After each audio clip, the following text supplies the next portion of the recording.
Good evening, or good morning, depending when you're watching this. So this is the second video for the March 31st class. I'm going to put together a quiz or a survey for this one, just because I want some reassurance that you're actually watching both videos.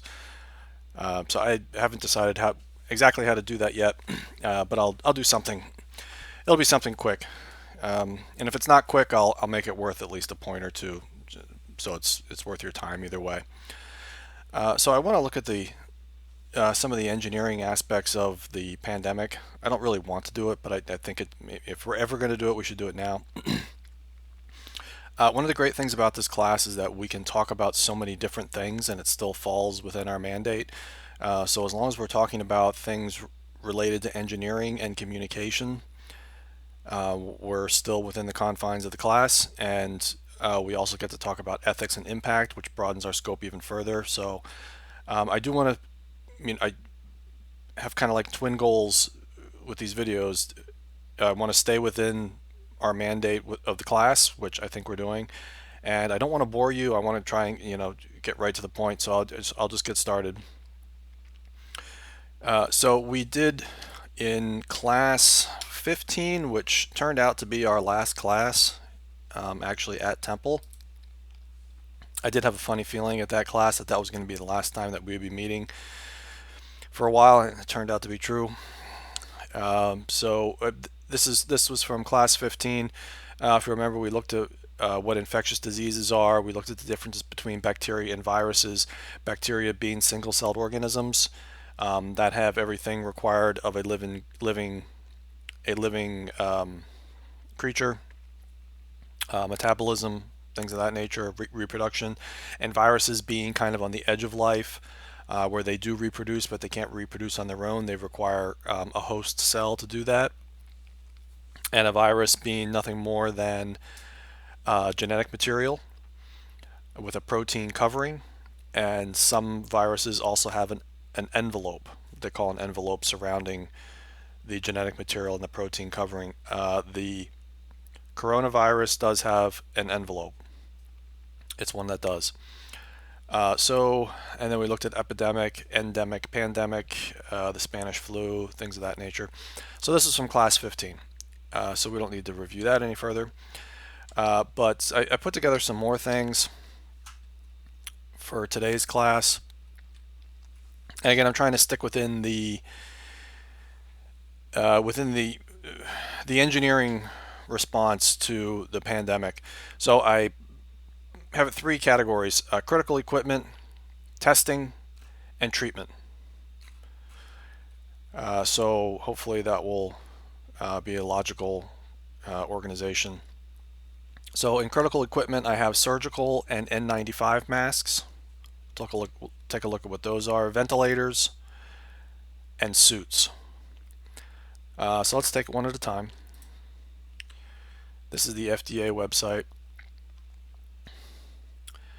So N95 respirators and surgical masks. This is from the FDA, fda.gov. I was just looking at this, and there's some confusing things in here. So N95 respirators and surgical masks are examples of personal protective equipment, also known as PPE, that are used to protect the wearer from airborne particles and from liquid contaminating the face. N95 respirators not for use by the public. The CDC does not recommend that the general public wear N95 respirators to protect themselves from respiratory diseases, including coronavirus. The best way to prevent illness is to avoid being exposed to the virus and to wash your hands. For the general American public, there is no added health benefit to wear a respiratory protective device, and the immediate health risk from COVID-19 is considered low. I don't know how they can claim such a thing. The only thing I can think of is that they haven't updated this website yet, because if the immediate health risk from COVID-19 is considered low, then why did we shut down our economy? That doesn't make any sense. It's considered low. In what world is COVID-19 health risk of COVID-19 considered low? There's no added health benefit to wear a respiratory protective device, and the best way to prevent illness is to avoid being exposed to the virus. Well, how on earth are you supposed to do that? You need a microscope the size of this room to even detect the virus. So how are you going to avoid being exposed to a virus if it's impossible to see it? That doesn't make any sense. Like I said, the only explanation I can think of, two possible explanations why this would be on their website. One is they simply didn't update the website yet, but that doesn't seem very credible. This is Every person in the country is concerned about this. So how could they have that on their website? The other possible explanation, which I hope this isn't the case, is that they don't want the public to stockpile N95 respirators because they want healthcare workers to be able to have them. In which case, this would be a lie that there's no immediate health risk and that the public shouldn't wear them. I don't understand this. So anyway, there it is. And this is FDA.gov. Okay. The CDC does not recommend that people who are well wear a face mask to protect themselves from respiratory diseases.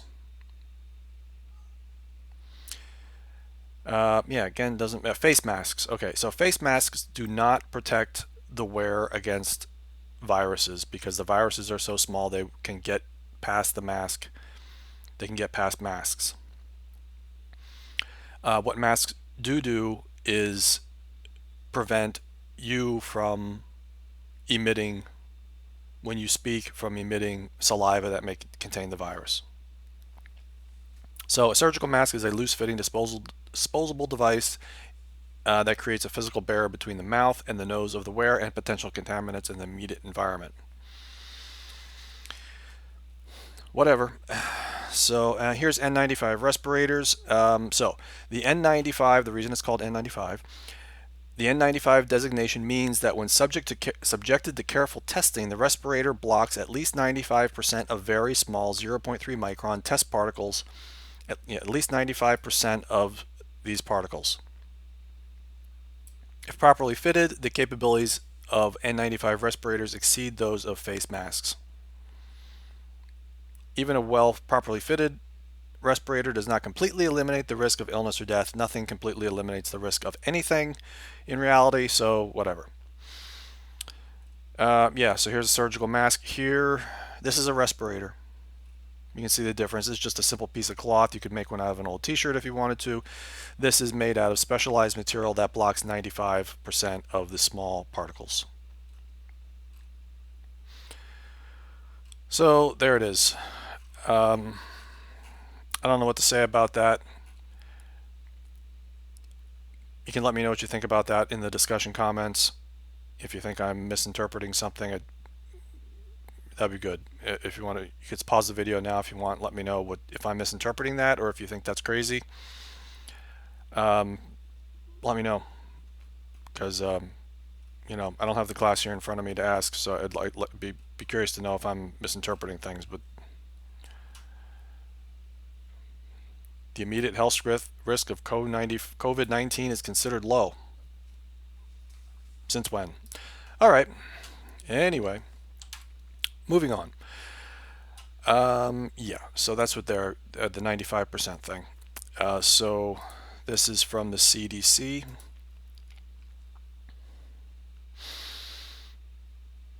Understanding the differences. I don't think there's much new information here. Loose fitting versus tight fitting. Filtration. The respirators filter out at least 95% of airborne particles, including large and small particles. Okay, ventilators. This gets a little more interesting, I think. So here's a video about how ventilators work.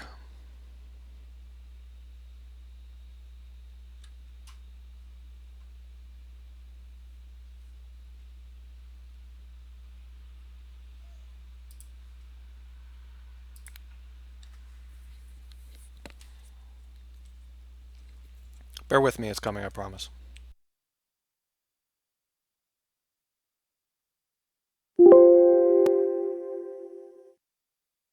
So Lit Mobile just sent me this solar wireless battery pack. I'm excited, let's see what's inside. I really like the build. It's got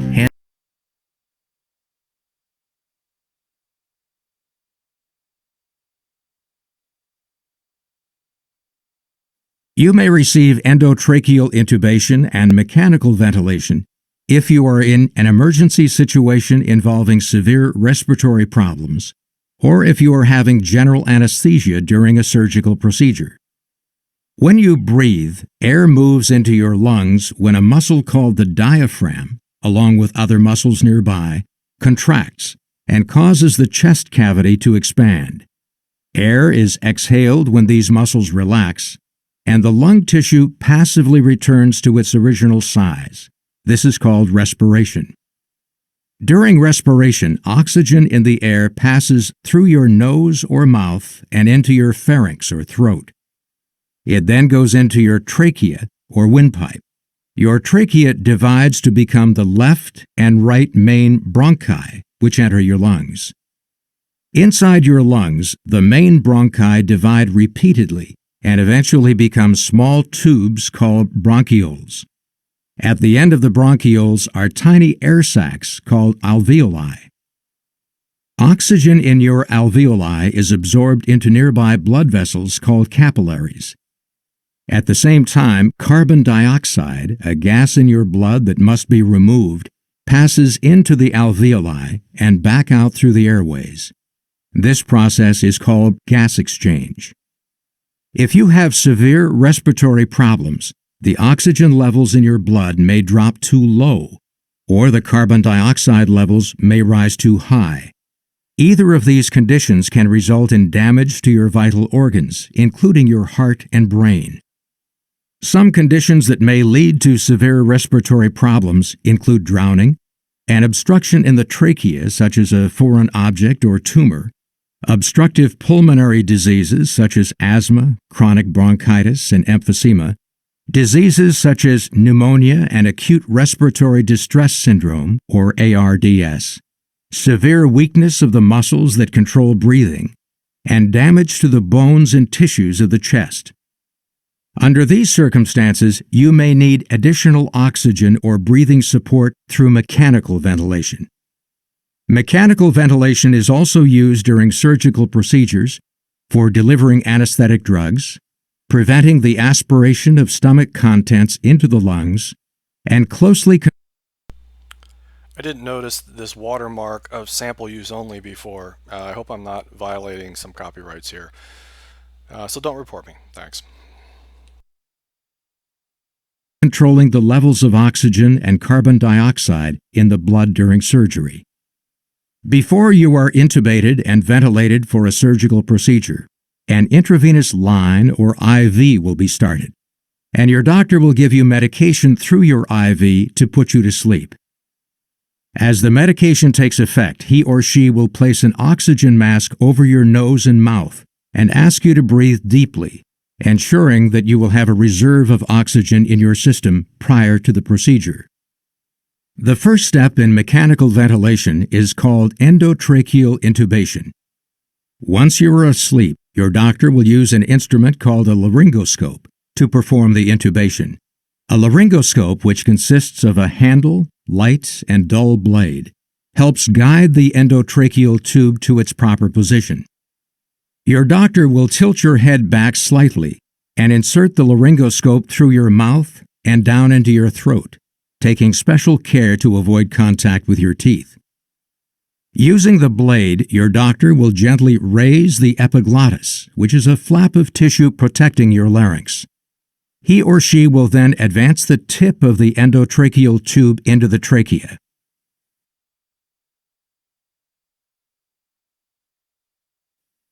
Once the endotracheal tube is in the trachea, your doctor will inflate a small balloon surrounding the tube to make sure it remains snugly in place. Your doctor will remove the laryngoscope and tape the tube to the corner of your mouth to prevent it from being jostled out of position. Your doctor will check to see that the tube is properly positioned in the lower part of the trachea by inflating your lungs with a special bag and listening for breath sounds on both sides of your chest. If the end of the tube is too low, both lungs will not receive the same amount of air. In some cases, an X-ray is taken immediately after intubation to confirm the tube's placement. Once the endotracheal tube is in the proper position, your doctor will attach it to the mechanical ventilator, a specially designed pump that aids respiration by delivering well-oxygenated air into the lungs and permitting carbon dioxide to escape from the lungs.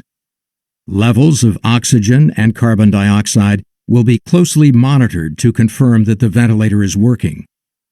Once your surgical procedure is complete, your doctor will not remove the endotracheal tube until you are able to safely breathe on your own.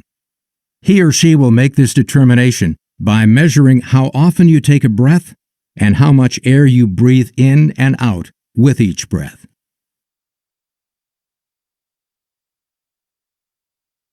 Hi, I'm Rex Moore with the Motley Fool in front of... Okay, so that was how ventilators work.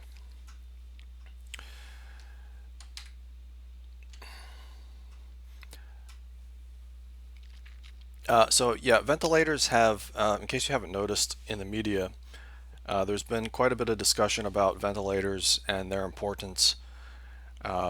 So if you could, we'll make this kind of like a second attendance question.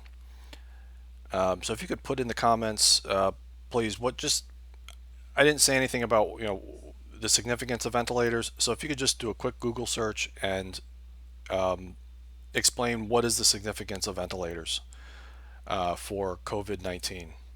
Why are ventilators so important? What about the disease makes them necessary? So if you could put that in the comments of this discussion, that'd be great. Yeah, I'll probably make that worth 1 point. I'll make that worth a point. So there'll be an assignment worth 1 point if you could put that in there.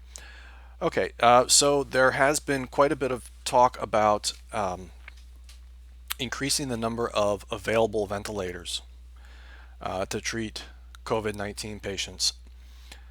So this is from NPR. From just 6 days ago. Automaker retools with health supply companies to make masks. So Ford is teaming up with 3M and GE Healthcare to speed up the production of personal protective gear and of ventilators for people in acute respiratory distress amid the coronavirus epidemic. They should probably call that a pandemic. So Ford will be doing that.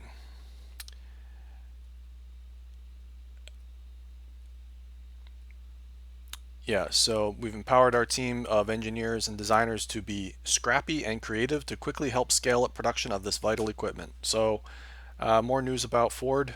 This is a little bit better and more ethical than the Pinto case we saw, but there it is. Tesla has also talked about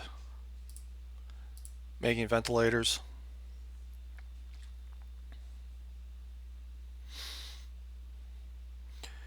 Yes, this was from March 19th. Tesla will make ventilators if there is a shortage. Shortage is most likely to happen in California and nationwide. Governor just stated it is likely that 56% of California residents will become infected over the next 8 weeks. Yikes. Yeah, so this is actually a collection of different from statements from different websites. So this is from CNN.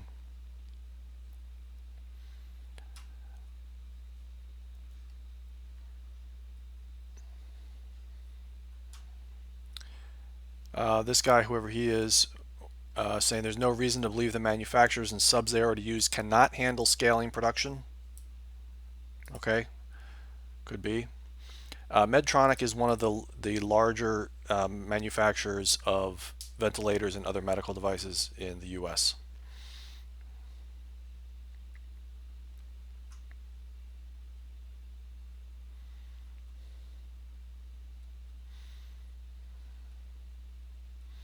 Yeah, so these are just, I had read about Tesla talking about doing this, and I saw a tweet from Elon Musk that he had met with Medtronic, and I wasn't able to find much on the Tesla website except this.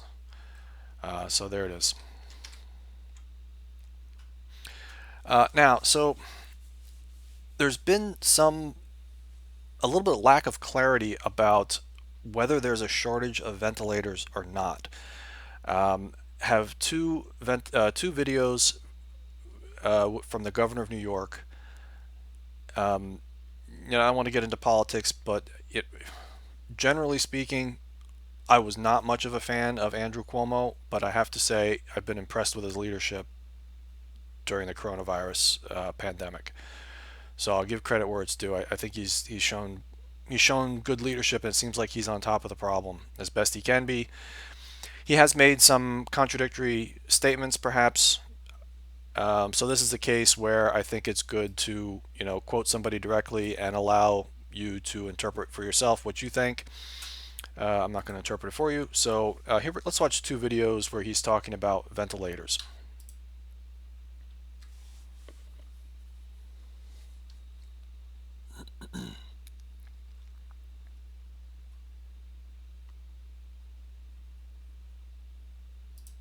Okay, it's almost 2020. If you're still using a regular toilet Yeah. paper, what are you doing? Yeah, You what need am to I get doing? clearer in your Okay. life, okay? It'll change your life.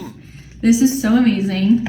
Instead of wasting money and hurting the environment with rolls and rolls of toilet paper, get this. It's cleaner, it's more hygienic, and it's so easy to install. It takes about 15 What a minutes. All great you time need to is a have that wrench and a business. screwdriver. And there's All right, different maybe I'll nozzles. So there's Okay. I look at Here we actions, go. not words. So that's a good philosophy. Look at actions, not words. This video is from when is it from? It did say I did have a date before. I don't see it now. Maybe I'm overlooking it.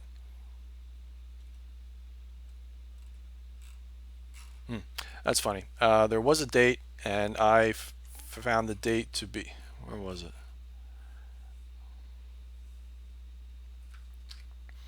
Anyway, I determined the date to be 3/24. So let's have a look what he has to say here. It's almost 3 minutes. They're doing the supplies. Here's my question. Where are they? Where are the ventilators? Where are the gowns? Where's the PPEs? Where are the masks? Where are they? Where are they if they're doing it? And by the way, Peter Navarro, well, we want to work with companies. Fine, work with companies. When what the Defense Procurement Act was about, the country needed materials to go to war. They didn't, when we went to war, we didn't say, any company out there want to build a battleship? Who wants to build a battleship? Maybe a couple of you guys could get together and build a battleship. Maybe a couple of you guys could get together and build us some missiles. Maybe you think. Anybody want to build a plane? We're going to need planes. They're sending planes at us and they're dropping bombs. Anybody want to do that? That's not how you did it. The president said it's a war. It is a war. Well, then act like it's a war. And it's not anti-business. Nobody's talking about change the governmental philosophy. By the way, the businesses would welcome it. I speak to the businesses. You know what they say? I'll do it, but I need startup capital. I can't turn my factory overnight into a ventilator manufacturing company. I have to buy equipment. I have to find personnel. I have a lot of startup capital. Will you give me the startup capital? Will you give me an order that says if I go through all this, you will buy X number of units? It's actually a pro-business mentality, not an anti-business mentality. This is a false distinction. Well, we don't want to tell business what to do. That's our philosophy. We don't want to tell business what to do. You know what business wants? They want to make money. That's what they want. They want to put people to work. They want to open their factory. They want to make money. Let them open their factory and make money. Help them do that by ordering the supplies you need. It's a war. You're right. Say, Zach, you're building battleships. Here's your contract. God bless you. That's how that's what the Defense Procurement Act was all about. And at the rate they are going, it is not happening. FEMA says we're sending 400 ventilators. Really? What am I going to do with 400 ventilators when I need 30,000? You pick the 26,000 people who are going to die because you only sent 400 ventilators. Okay, the key point there, again, please interpret it for yourself. And if I misinterpreted it, disagree with me. But I think what he's implying there is that he does not have enough ventilators and that he's relying on FEMA to deliver ventilators. And if they don't, he'll be short 26,000 ventilators. I believe that's what he's saying. He's saying that New York will not have enough ventilators. I think that's the proper interpretation. If not, let me know in the comments, whatever you want. So I did find, here's the date. So it says this is the same video, 6 days ago. So that would be March 24th. So let's let him finish. Yeah, let's let him finish.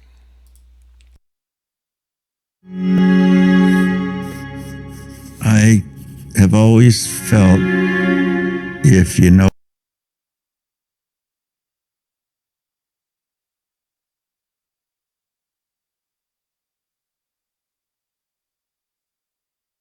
factory and make money. Help them do that by ordering the supplies you need. It's a war. You're right. Say, Zach, you're building battleships. Here's your contract. God bless you. That's how that's what the Defense Procurement Act was all about. And at the rate they are going, it is not happening. FEMA says we're sending 400 ventilators. Really? What am I going to do with 400 ventilators when I need 30,000? You pick the 26,000 people who are going to die because you only sent 400 ventilators.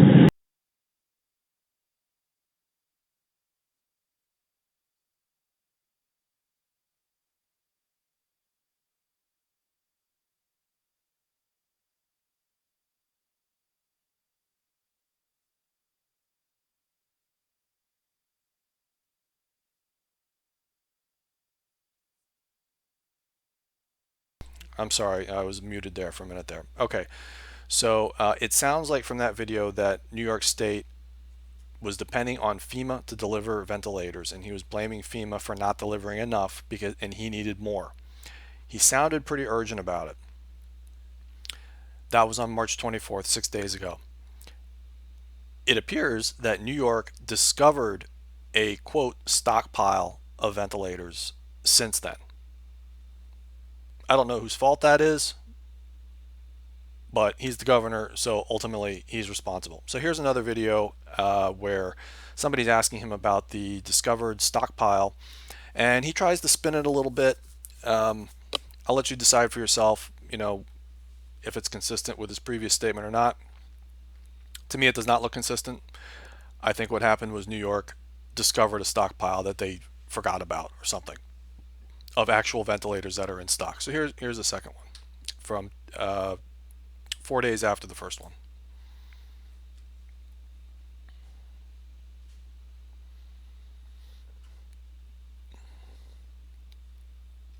Ventilators found in a storage facility or something that the president is claiming that there were ventilators found and that they need to be distributed. Is there any truth to that? That is incorrect and grossly uninformed. The point is, we have ventilators in a stockpile. We have ventilators in a stockpile. And we didn't send them to the hospitals yet. Of course we didn't. That's the whole point. The hospitals don't need them yet. The hospitals aren't at their apex. The hospitals have enough ventilators today, but the numbers are going up. We're planning for an apex, a high point in about 21 days. That's when we need the 30,000 ventilators, not today. Right now, we're putting them in a stockpile. So the point is, well, they're in a stockpile, you must not need them. is just ignorant. Of course, you don't need them today. You need them when you hit the apex, which is 30,000. We're not there yet. So you can decide for yourself whether that was consistent with his previous statement or not. To me, it doesn't sound consistent. To me, it sounds like a politician who's trying to spin something where he maybe New York State lost track of the ventilators that they had in stock, and then they discovered them, and he was embarrassed because he was shaming FEMA 4 days prior. I don't know. I could be wrong. That's my interpretation. Anyway, they have them. That's all that counts. That's the main. That's the important thing. They have them. So he mentioned the Defense Procurement Act. That was something, I believe it was first used in World War II. Here's something from history.com. Just from my own knowledge of World War II, the American industry was really retooled for the wartime production effort during World War II. There was something called Liberty ships. Those were ships that were made relatively cheaply in very large numbers. That was in part to because they had to send supplies over the Atlantic to supply our troops, and also to keep Great Britain from starving, because the Germans had what do you call it, blockaded, had put a blockade to prevent shipments from coming in. England and the United Kingdom, of course, are relatively small islands. They have to import many things, and they come by ship. The things that they import come by ship. The Germans had U-boats. I'm going way off topic here. I apologize. The Germans had U-boats in the Atlantic, and during the first half of the war, the U-boats were very successful. Germany made very good U-boats for the time. I was very interested in this a few years ago and read all about it. And they were sinking ships left and right. Then the Allies invented sonar for using sound waves to locate the submarines underwater. And they also improved their depth charges. So during the second half of the war, the German U-boats were basically going out on suicide missions. And they pretty much knew that, but I don't know, I guess once you're in that service, you're in that service. And the German U-boats in World War II, again, I'm sorry for going way off topic, but this is interesting, I think. The German U-boat service in World War II had the highest casualty rate of any service, I believe, in history. There was about 40,000 men who served on the German U-boats in World War II, and about 30,000 of those, so 3/4 of them, sank to the bottom of the ocean. So the Defense Procurement Act, in part, produced ships. So companies retooled to help produce ships and produce airplanes and guns and all kinds of things. We also supplied the Soviet Union at the time because they were allies. So that was the Defense Procurement Act, and that's what the governor of New York was referring to there. So here's a link to history.com.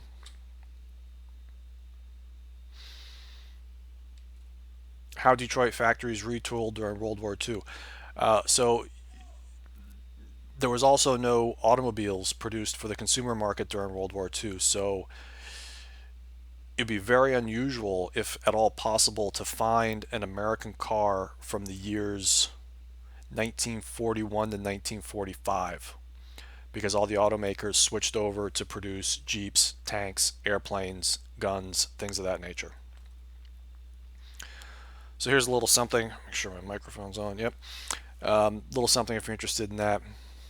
Gentlemen, we must outbuild Hitler. We did.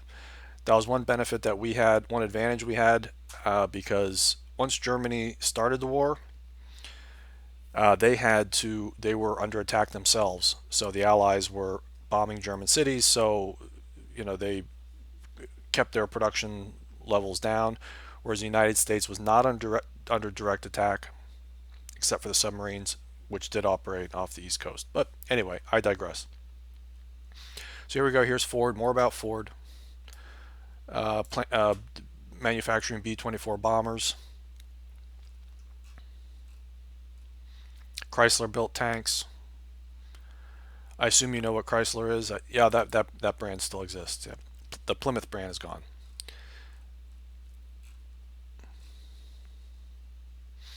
Chrysler's secret contributions to the atomic bomb. Didn't know about that one. General Motors. Those look like artillery shells. So anyway, that's what Governor Cuomo was referring to. So the next thing is suits. You may see people or healthcare workers dressed in suits. I took a look at those. They look very simple. Fortunately, I wasn't sure what they were made of. Here's an article from NBC News.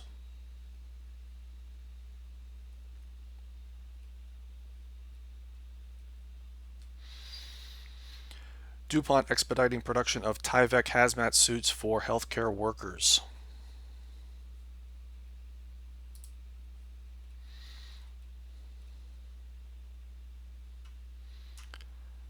Tyvek is DuPont's brand name. They're made of polyethylene fibers. So when you see people wearing them, that's kind of what they look like. Nurses and doctors say they're in desperate need of protective gear. That's terrible. I don't know what to say about that. Yeah. So I did take a look at what polyethylene is. It's a chemical compound, obviously. Light versatile synthetic resin made from the polymerization of ethylene. It's the most widely used plastic in the world, being made into products ranging from clear food wrap and shopping bags to detergent bottles and automobile fuel tanks. So there's nothing special about the material. It's just polyethylene. It is made from ethylene. It's made from the polymerization of ethylene, and ethylene itself is a gaseous hydrocarbon commonly produced by the cracking of ethane, which in turn is a major constituent of natural gas, or can be distilled from petroleum. The point I'd like to make here is that these are made from petroleum. So, as we talk about transitioning to green energy, sometimes we hear people desire that we completely stop using petroleum. I just want to make this little point here that we will probably never stop using petroleum because it's used for so many different things. Hydrocarbons are used for so many different things. Without petroleum, we couldn't make these Tyvek suits. We will do a lesson on the petroleum industry. There's been some interesting developments there, so I'll have to update that lesson, but that's coming soon. Alrighty, that's the suits. Now, testing. This gets a little more technical. So we're going to first watch a video on how PCR works. That's polymerase chain reaction. And we're going to watch that first because then the next thing we're going to do is watch a video on how the coronavirus test kits work. That's another big topic of discussion, the shortage of test kits. So let's watch that first, and then we'll watch the second one.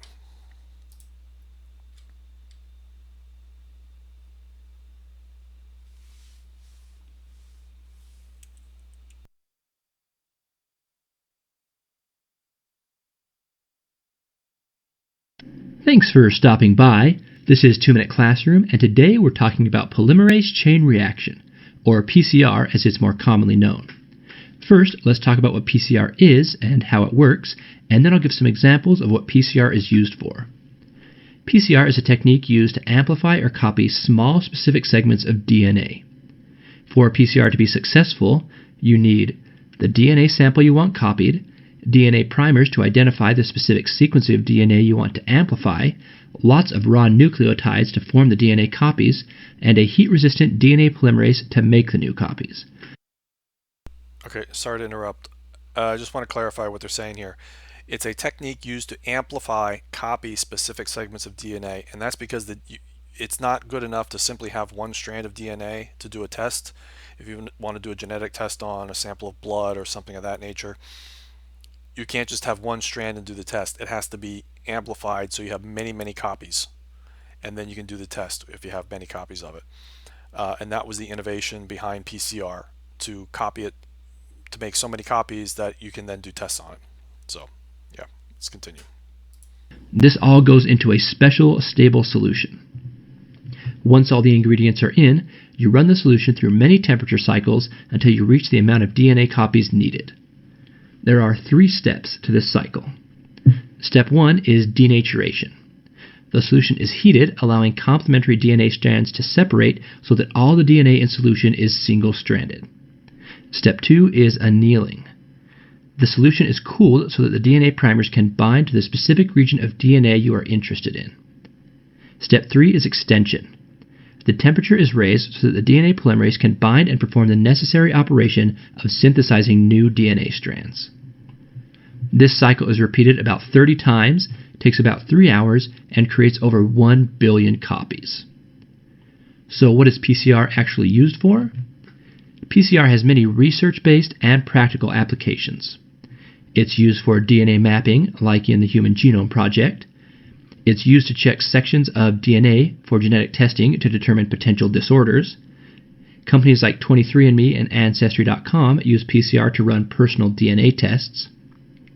And my favorite application for PCR is in forensics. Whenever a crime is committed, the perpetrator almost always leaves their DNA at the crime scene. This could be hair, semen, skin, or even blood, for example.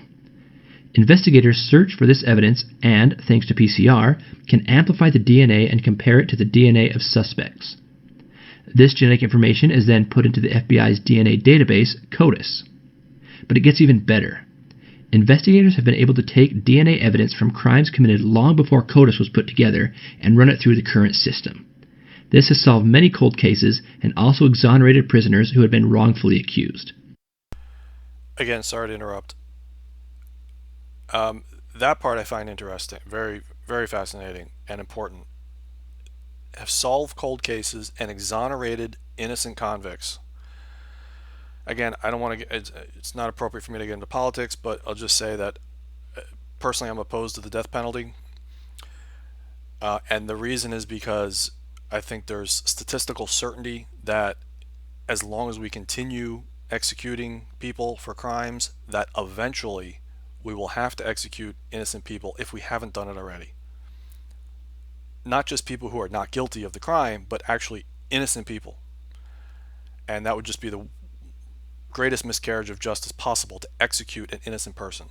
So for that reason, I'm opposed to the death penalty. I don't understand why we keep doing it. Just my personal opinion. If that interests you, there's something called the Innocence Project. If you follow them on Facebook, for example, they routinely spring people from prison who've spent decades in prison. Some people from death row who've been in prison for crimes they didn't commit, because they finally convinced a prosecutor or the DA or somebody to test the genetic material. Because even before they had this process for testing genetic material found at crime scenes, the police would take samples and they'd retain them, and then as the technology caught up, they were able to start testing them. But you have to convince the DA, district attorney, to actually do it. Just a side note. Okay, hopefully I won't interrupt anymore. Even some that were on death row. Needless to say, PCR is one of the most important scientific advances ever. And now you know why. If you have additional questions, I'll do my best to answer those in the comments below. And don't forget to check out my other great videos, and I'll catch you next time. Okay, alright, so that's how PCR works. Fascinating process. Now, here's a video from the Wall Street Journal, how the coronavirus test kits work. It depends on PCR to test the genetic material of the virus.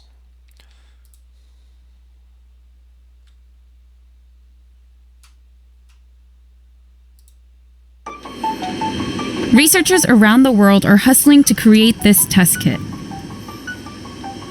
The rapidly spreading new coronavirus has put test kits at the center of how infected patients are diagnosed so they can get treatment quickly. But there's one issue with these nose and throat swabbing tests. The results aren't always accurate. At the center of the epidemic in Wuhan, some people tested negative, only later to find out that they actually have the disease. In the US, the CDC sent out test kits to public health labs that gave inconclusive results in the verification process. The unreliability of these tests even forced Chinese health officials to expand how they classify patients, which resulted in a surge of more than 14,000 cases in one day. They are now including results from test kits and other diagnostic methods like chest scans. So how do these test kits exactly work, and why are there so many problems? This government lab in Singapore has produced test kits for the country's public hospitals. It's also shipped about 10,000 tests to China. Dr. Sydney Yi leads the team that developed them. She says most doctors use a type of lab test called RT-PCR, which can be used to detect small amounts of pathogens, including viruses like HIV. So this is the gold standard that's being used. What it does is it actually directly detects the presence of the pathogen. It's pretty easy to use. A doctor collects samples from a patient by swabbing the nose or throat for mucus. Those swabs are then sent to a lab for a test that detects the genetic material of a pathogen. The sample is first mixed with reagents in a tube, then put into a machine that duplicates the genetic material.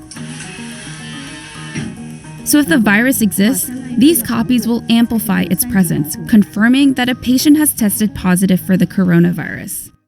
Dr. Yi says the first place for error could be at the swabbing stage. Most of the time, the sampling for COVID-19 comes from throat swab. COVID-19 is actually a lung infection disease, so doing the throat swab really depends on how much of the pathogen you're able to capture. Another place for error is the time it takes for the sample to reach the lab. The pathogen on the swab is not going to last for many hours, so the transportation, the logistics is also important. Transportation is a huge hurdle in Wuhan, where the city has been on lockdown since mid-January. When the sample gets to the lab, what is the infrastructure of the lab that is able to deal with running tests, as well as the expertise and the experience of the lab technicians that are running these tests? Dr. Yi says the most critical moment for human error is when doctors decide to use the test kit. For instance, many people have been showing mild symptoms, but that doesn't mean they don't have the pathogen. It's very hard to make the direct correlation between what our test kit can be used on which stage of the disease progression with respect to how much the pathogen is present in the patients. Just how accurately these test kits are being used is on trial in Wuhan. Here, hospitals have been overstretched with limited resources. There are not enough staff to swab patients, and labs are inundated with a backlog of samples that wait to be tested. There are many different steps and different processes involved in just running a test. It's not just with respect to the test kit itself.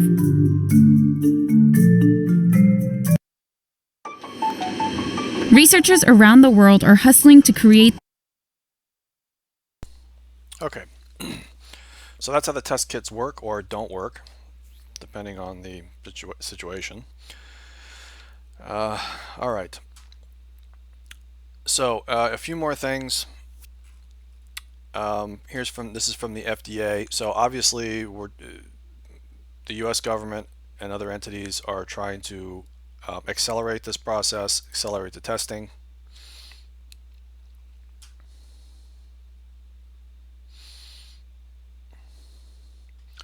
This is just the FDA website.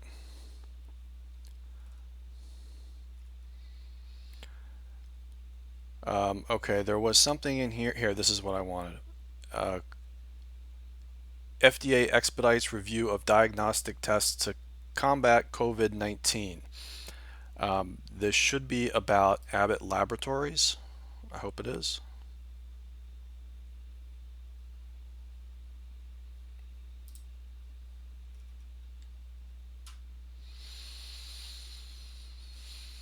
So yeah, they're claiming unprecedented flexibility to labs and manufacturers to develop and offer COVID-19 tests across the U.S.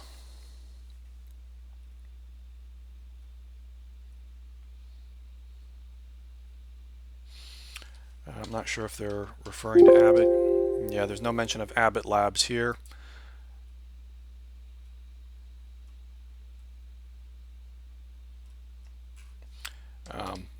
Yeah, so here this is about Abbott Labs. It's a very large medical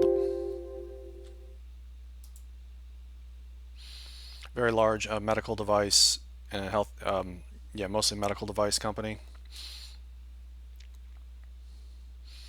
Yeah, so here we go. FDA grants emergency use authorization for fastest available molecular point of care test for novel coronavirus. This is from Abbott. So yeah, Abbott has received emergency use authorization from the US FDA for the fastest available molecular point of care test for the detection of novel coronavirus, delivering positive results in as little as 5 minutes and negative results in 13 minutes. That would be fantastic if it's accurate. What makes it so different is where it can be used outside the four walls of a traditional hospital, such as in the physician's office or urgent care clinics.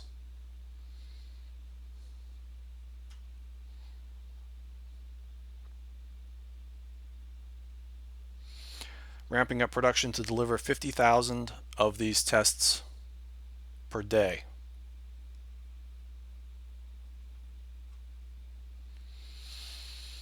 So this could be a great thing. This video is quite short. Let's watch it anyway. How it works.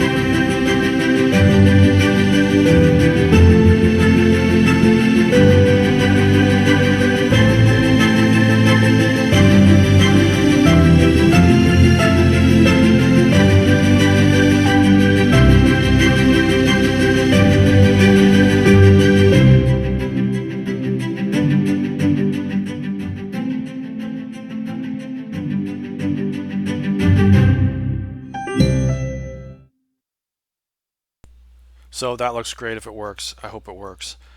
So the main point I wanted to make is that these tests depend on replicating the virus, making copies. That's how PCR works. I assume this works on PCR. I don't know if that's mentioned in the article. It's not mentioned in the article in this article here, but they're talking about replication. I assume that's what that means. So that's testing. Now we come to treatment. You may have heard about chloroquine, if I'm pronouncing that correctly. It's a malaria drug, and it's shown promise for treating COVID-19 patients. So this is from the CDC.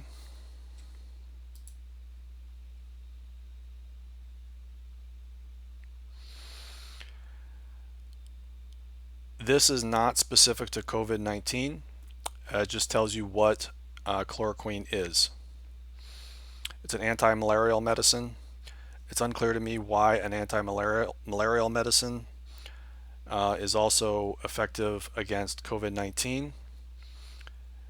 It's probably something I don't know about it there. It's a prescription drug. It comes in different dosages. I believe that I actually took this. I had gone to Panama a number of years ago, and malaria is present. It's not a big problem in Panama anymore because when the second attempt to build the canal down there, the first thing they did was eradicate the mosquitoes in Panama. Because the French had tried to build a canal across Panama and failed because of malaria. So in the second attempt, they killed off all the mosquitoes, but as a precaution, we did take anti-malarial drugs. I don't remember what they were called exactly. It was probably this. Don't know. It's a long time ago, relatively long time ago. So that's chloroquine. Okay, yeah, so FDA gives anti-malaria drugs emergency approval to treat COVID-19. It's from ABC News.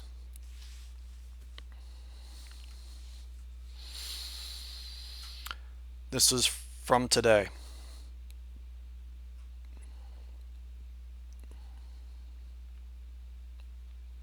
Oops. That's not the article I wanted. They may have changed the link on this.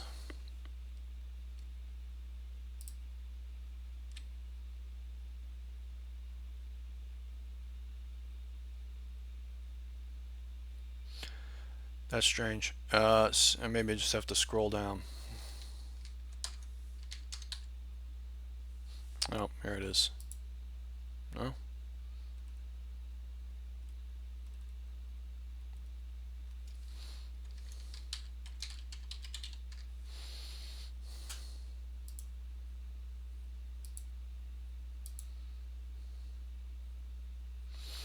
Okay, I thought that was a complete article about this, but here's the information. So 3 a.m. today, March 30th, the FDA granted anti-malarial drugs emergency approval to treat COVID-19.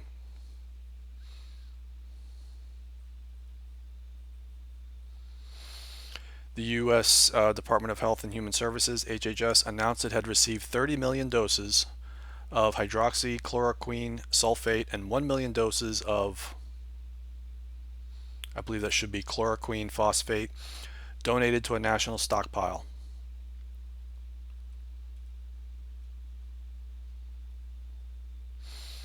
The statement noted that the FDA had issued an emergency use authorization to allow both donated drugs to be distributed and prescribed by doctors to hospitalized teen and adult patients with COVID-19 as appropriate when a clinical trial is not available or feasible. So I guess the thought there is that it's been known to be safe to treat malaria, so if it can be effective against COVID-19, why not use it? I don't know. This is unprecedented time, so I guess they're taking these steps. I think this is the same. This is from the HHS. This is from yesterday. HHS accepts donations of medicine from Sandoz. That is a Swiss pharmaceutical company.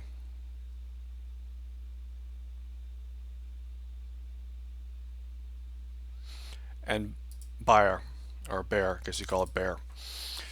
The Germans call it Bayer. That's a German company. So these companies donated these drugs. That's great. Companies have ramped up production to provide additional supplies of the medication to the commercial market.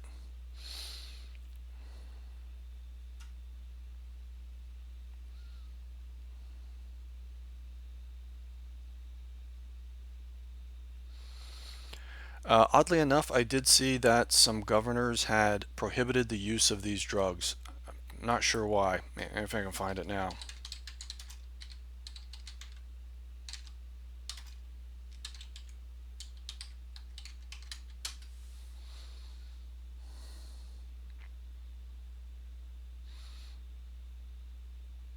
Maybe not. Nevada governor bans use of promising drug chloroquine. I never heard that source. I don't know. Law enforcement today, Democrat Nevada governor bans use of chloroquine. So the Nevada governor prohibits the prescribing and dispensing of chloroquine for a COVID-19 diagnosis.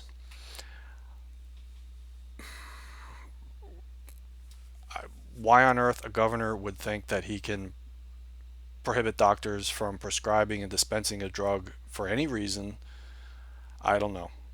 Doesn't make any sense to me, especially in a time like this. Why on earth would a governor tell doctors that they can't prescribe something? That things like that have never made sense to me. If you're not a doctor, it's not your decision. Anyway, and this is from WebMD.